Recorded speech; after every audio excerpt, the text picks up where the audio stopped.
So the goal of evolution theory is to be able to explain the diversity of life on Earth. Now, evolution has always assumed that mutation rates are slow. We say they are rapidly fast. We find out that they are fast observationally, and when we compare them to the fossil record, which says that they're old, and we look at the radiometric dates and they say they're old, and they do not agree, which one are we going to go for? Because Donny was right. Theoretically, the Earth could be old, but what does the genetic data present? It shows everything is young. So if it's young, then it actually shows that there is evidence that the Earth is young based on that. That's what I was using as the analogy. Where are you getting the claim that evolution claims that mutation rates are slow? Oh, they predicted they were slow very early on. It's called the phylogenetic mutation rate, and it's based off of, they made the prediction early in the 90s.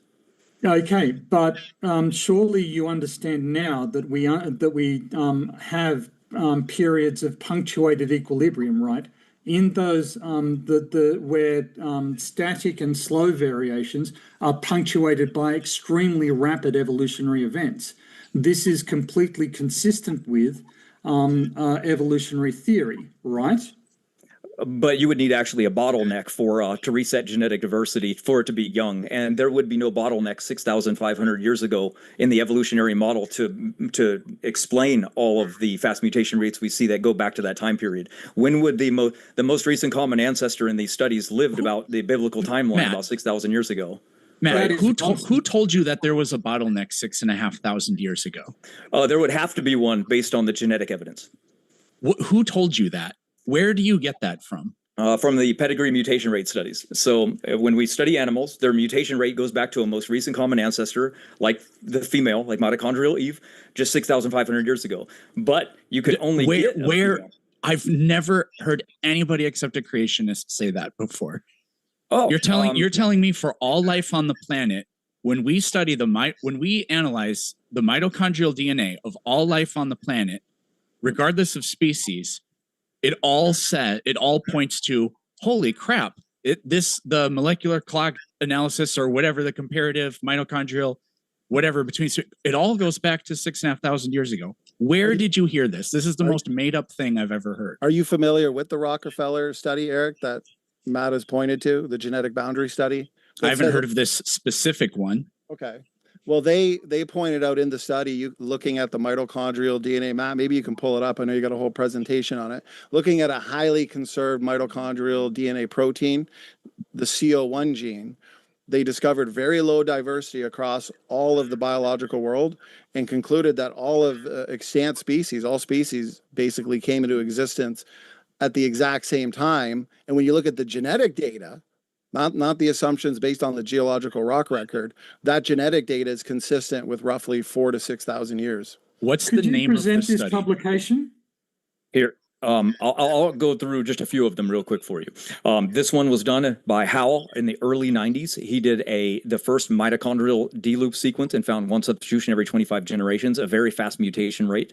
And it was the first one ever. But they said, these people have a disease. It's probably not the best to test. So then along came Thomas Parsons. He ran a study in 1997 and followed by 1998. But the first one here in 1997, he found a most recent common ancestor of Eve. So he did a coalescence with all these other scientists to figure out when this most recent common ancestor for females lived. And sure enough, right there in the secular literature, he found that it was 6,500 years ago. And he was the first one to do it. And this is the guy that works for the FBI. So they adopted this. So when they arrest people and they get them for crimes, boom, it goes right to this mutation rate. And he came back, a critic didn't like this and joined his team, actually, named Holland. And in 1998, they reran the numbers and they got the exact same thing. Since that time, look at all the studies. Multiple studies have all confirmed the exact same thing. Boom, all of them. Fast mutation rates down the line. Unbelievable. And then what's even crazier is they went over to animals. And that's why I was showing you that chicken one earlier. They said, wow, look at this. The chicken rate is exactly the same. It's rapidly fast, all landing on the very most recent common ancestor. So what's bottlenecking all of these animals? We have whales, we have wolves. They haven't tested all life, by the way. They haven't tested everything because doing pedigree mutation rates, you have to isolate. Well, that was your claim. Is there only one bottleneck in human DNA? I'm sorry, what? Is there only one bottleneck in human DNA? No, there can be multiple bottlenecks in different Okay, animals, so like are in there whale. bottlenecks in human DNA prior to 6,500 years ago? We can't find any because a bottleneck resets Yes, you genetic can. diversity. Yes, How? you can, and your claim to the contrary is just false, right? So where can we You find know that? this because of mitochondrial Eve, right? Mitochondrial Eve based on observed mutation rates. And Tony or Eric, are you familiar with population genetics, Fatuma? He argues that your observed neutral mutation rate equals or approximates the long-term fixation rate or substitution rate. So what do we have? As Matt just showed you, in the mitochondrial genome, looking at the observed rate, looking at pedigrees. Okay, Parsons is an incredible study, adopted by the FBI, great methodology. It's fast. There's few DNA differences worldwide. Actually, Eric, he put up in his presentation the Eve consensus sequence paper in the ICC journal. And he said, "Oh, Rob Carter, he's a hack. He's only publishing in, creationist journals."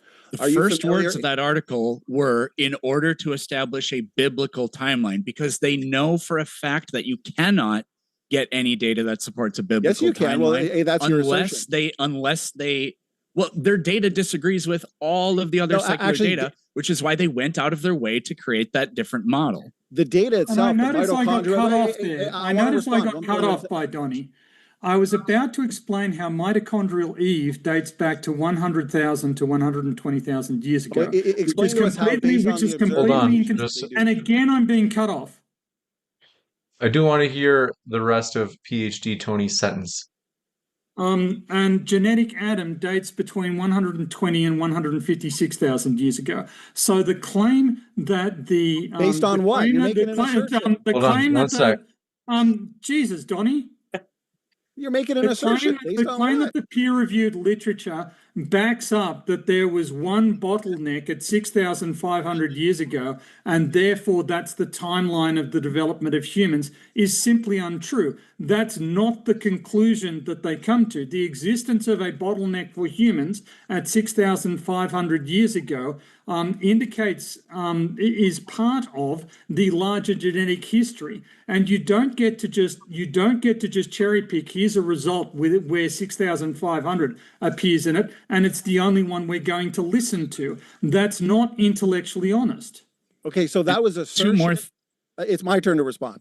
That was assertion after I'm sitting there waiting patiently for PhD Tony, the guy with the PhD here, to make something other than an assertion. He just says, well, the conclusion or the peer-reviewed literature says that Y chromosome Adam goes back a couple 100,000 years and Eve goes back a couple hundred. Based on what? We just showed you paper after paper after paper based on pedigree rates that actually show a fast mutation rate, somewhere between 0.1 and 0.5 per generation. Rob Carter, okay, a geneticist and marine biologist, he published in the conventional literature. Pull it up, Google it right now. Dr. Rob Carter, mitochondrial DNA diversity. He published mitochondrial DNA data showing that on average, two people are only separated by a few DNA differences, roughly 20 to 30 in the mitochondrial chromosome, okay? It's a smaller chromosome, roughly 16,500 letters, and max in some African lineages, roughly 120 to 140. And so based on the observed rate, which according to Fatuma, the observed rate approximates the fixation rate. You know what that means? The observed rate is fast, the fixation rate is fast. Notice this paper from 2022. Estimates of the mutation rate, right from the conventional literature, with a non-phylogenetic approach using pedigree analyses like we've showed, okay, are reported to be approximately what? 10-fold higher. Let me repeat that. 10-fold higher than phylogenetically derived rates. And again, Fatuma here, notice what he says. The rate of fixation of mutations is theoretically constant, and the mutation rate approximates the fixation rate. That's within 6,000 years. How do you explain that from the evolutionary position? So this is a fallacy, and it's the fallacy that I predicted when I raised my objections to James. The fact that I'm not a genetic expert and I'm not au fait with this literature, and I can't explain why. on how or why the literature has come to different conclusions than you do, does not mean that they have not. Does it?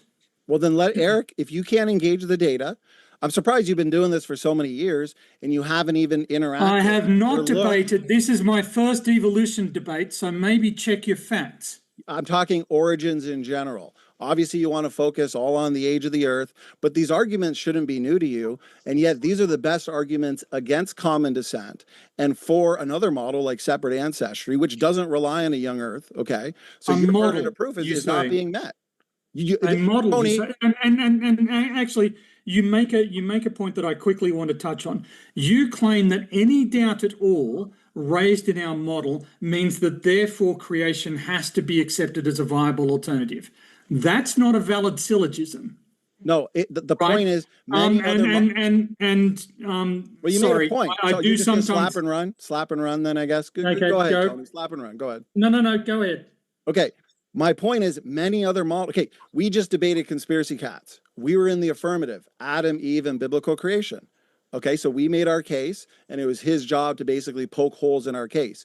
Tonight, you're in the affirmative, biological evolution. Okay, my point is most of the pieces of evidence that we discuss, whether it's homology, nested hierarchies, even the ordering in the fossil record, is largely agnostic in the sense that many other models could explain the data. And all we have to do, if you're familiar with how a courtroom trial works, is we just got to poke enough holes in the model to raise just enough doubt in the audience to show that, no, you haven't met your burden of proof. Y chromosome dissimilarity, mutation rates. Perhaps Eric wants to engage the mutation rate data, since Tony, and that's okay, you said that you're not equipped to discuss this point, but this is a discriminating point and it needs to be engaged by you guys. Except that there's a fundamental fallacy. You are claiming that because you have done this in a debate setting, the audience should accept your argument. And this is fundamentally untrue. The audience should familiarize themselves with the peer-reviewed scientific literature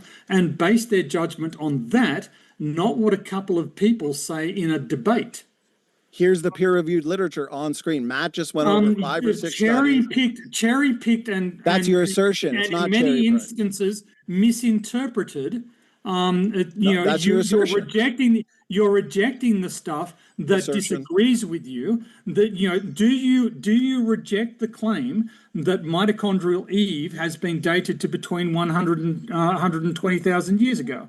Do you reject that claim? Yes, because we've already shown based on so where is your peer-reviewed study establishing that? Because that's in the peer-reviewed literature. So since your eyes were obviously closed or you're taking a nap, Tony, while we went over all the pedigree-based studies, Matt, feel free to share screen, go through the Parsons paper. But that's an extrapolation from a limited choice of the data. Oh, no. My question was, do you accept that in the peer-reviewed literature, the date for mitochondrial Eve is not what you are giving here? Do you accept that that statement is true or not? If I find a peer-reviewed paper in the literature that gives a date for mitochondrial Eve that is older than 6,500 years ago, are you conceding that you are wrong? No, because Tony, you're underprepared. You're ill-equipped to discuss this topic. Here's my question for you. The date of 200,000 years, let's say, for mitochondrial Eve, what's that based on in the peer-reviewed literature? Go ahead. I'll let Eric respond. But you're the one making the assertion. That is the and get a scholarly paper on it, and then I'll let you know. Don't say that is the consensus, Eric. What is the genetic data? That is the consensus. Based on what evidence? 200,000 years ago, sorry. Donny, if I would have known that I need to bring up all the papers that have been published in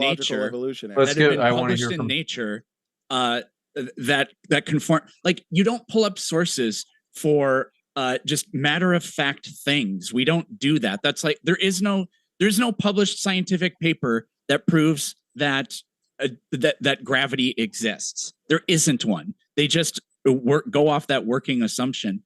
But anyways, I've had some people that have sent me. So I'm going to respond to a couple things you said, but Matt really hasn't talked at all hardly at all. And I haven't spoken for a while, so I'm hoping to have a little bit of back and forth with Matt. Matt This is looking like good cop, bad cop. I'm the bad cop. So Matt, Yeah, something like Jump in. that. Have some fun, Matt. Well, no, I'm gonna respond to you first, real quick. So somebody sent me a message. The Parsons 1997 study caught a glimpse of rapid temporary Sent you a mutations message during the debate within families, not long-term evolution. Later corrections adjusted for the transient heteroplasmy. Get a coalescence time for human mitochondrial DNA of 160,000 years. Eric? What does coalescence mean? Okay, so you're cheating basically. You just admitted. No, I'm not somebody cheating. messaged you I'm on giving Facebook. you some of the just information. read out their response, but you don't even understand the words that you're reading. That doesn't mean that the information isn't true. Anyways, James, is that allowed during a debate? Oh, by the way, somebody just sent me a message on how to respond to the creationists that I myself don't know how to respond to. We haven't discussed the fucking rules. cry about it. Jesus Christ. Yeah, well, here's the thing, Eric. You guys are getting Donny, demolished. shut you up. Guys are not you have addressing the interrupted evidence. everybody at every point, and you've been a total condescending asshole the whole time too. So just shut up. But see here, no, what you just said with the swear words is you admitting defeat. I don't care. I don't care about your feelings, and I'm going to interrupt you just like you've been interrupting everybody. I do want to get back to the. You get help from someone outside the debate. I want to get. There's a clip-worthy moment. Go ahead, James. I want to get back to the topic at hand. Are there any topics that we haven't gotten covered? There's only about 15 minutes left of the open dialogue. Well, I have a few, and I was going to ask them to Matt here, but also, let's see here. Now I got to find it again. Well, here, but Eric just read literally. James, Donny, I want you. What are you doing? I want James's I'm opinion talking. on this. I want Jay. You can pause it. Eric just read an argument that someone sent him. I think we have the right, and because I've been doing most of the talking, and we can throw it to Matt. I think we have the right to address that, don't we? You're saying you want to respond to what Eric said. You did your pedantry and said, "Here's the clippable moment." Good for you. No, okay, but if he wants to respond to what you read from whoever helped you, we want to respond to that. If you do want to cover that, that's fine. I literally said I'm going to respond to a couple of things, and then I'm going to talk to Matt for a little bit. So you're allowed to slap it, where you can make an argument that we can't respond to, basically. So here's another thing. Okay. Wait, well, hold on one sec. I do. It does. I do want to give if they do want to respond to what you said, from the person that shared it with you on Facebook. I think it's true that he kind of gave sizzle in terms of you could say he gave sizzle in other words, he rhetorically made fun of you for using messages from other people. He didn't respond to the content itself. So I do want to give him a chance if he does want to respond to the content itself. Okay, I talk fast, so it's no problem. I can do it. So I'll answer both people at the same time. So Tony, it is true. When you type in Google, how old are humans? You'll get, they lived in Africa about 300,000 years ago. That's true. Why is that? Because this is based on phylogeny. Molecular clocks are calibrated to the fossil record. So they take the fossils, they radiometrically date them, and then they say that must be how old the mutation rate is. So they made their own mutation rate up based on those fossils because they said radiometric dates are king. Then when we tested and we looked like these studies right here did, and we go, what is the observed rate, which are all published and peer-reviewed, by the way. Parsons was just one of the first people to do it. They all found, look, all the way up to 2025, they got fast mutation rates that agree with Parsons' earlier studies. And he tested a massive ethnic group of diverse people to get a substitution rate. And what he did is called a coalescence. So he determined the most diverse person between that living on Earth, by me and some African, or probably 120 differences between us. So they just ran the math on one mutation arising every 4 generations would put the most recent common ancestor 6,500 years ago. So the studies, as they progressed, they kept getting the same type of results. That's untrue, right? You understand that that's untrue. It is? Yes. So mitochondrial Eve is a common ancestor. A bottleneck is not a common ancestor. If these arguments, so the fact that there is a bottleneck, that there is a restriction, that there was a limited population 2,500 years ago is not asserting that there was a common ancestor 6,500 years ago. And I defy you to produce any peer-reviewed literature that says that there was. Well, the Parsons study, actually, all of these peer-reviewed studies talk about the most recent common ancestor living very recently in the biblical timeline. And when they when they went over and they said, well, Australia was isolated. I'll ask you to validate that claim, sir. Is Parsons a young Earth creationist, Matt? No, he works for the FBI. So then the study doesn't support that. Matt, get aggressive. You want me to jump in and respond? Come on, you know how to respond to this. Look, 6,500 years ago in his first published study, right there, you can read that is their determining factor, and he's not a young Earth creationist. He found it 20 and times. And he's saying they're the last common ancestor then? It is the most recent common ancestor for all females alive on Earth, everywhere on Earth and every island. So how in the world could Australia have a bottleneck and Japan and all these other places hospitable, like living today, but yet all people only descend from a single female 6,500 years ago? There would had to have because been a they don't. Right? We know there were humans in North America living at that time, for example, and they didn't all die. Yet the genetic not yet says the and opposite. Parsons literally says if one were to naively apply that high substitution rate across human mitochondrial variation and assume all mutations accumulate at that rate over a long time, or in other words, ignore compiling factors, one could derive a much more recent age for the mitochondrial recent common ancestry that they mention. So they're saying, yeah, we found some stuff in here. And if you naively apply the research we found, then you could end up getting a number like that. But Parsons isn't a young Earth creationist. They understand that this is, it's an interesting find, but it doesn't actually support that. They understand what the consensus around this is. And like Donny was saying, you have evidence that mitochondrial Eve is actually, a couple 100,000 years old? Yeah, like literally in nature, right here, mitochondrial DNA and human evolution, 200,000 years ago, right there. And this paper cites 58 different studies that are all going to be supportive of that. And every one will be an evolutionary phylogenetic rate made up by non-observational studies. That's so now it's a conspiracy theory that all the scientists are wrong. Just let Eric talk for a while, okay?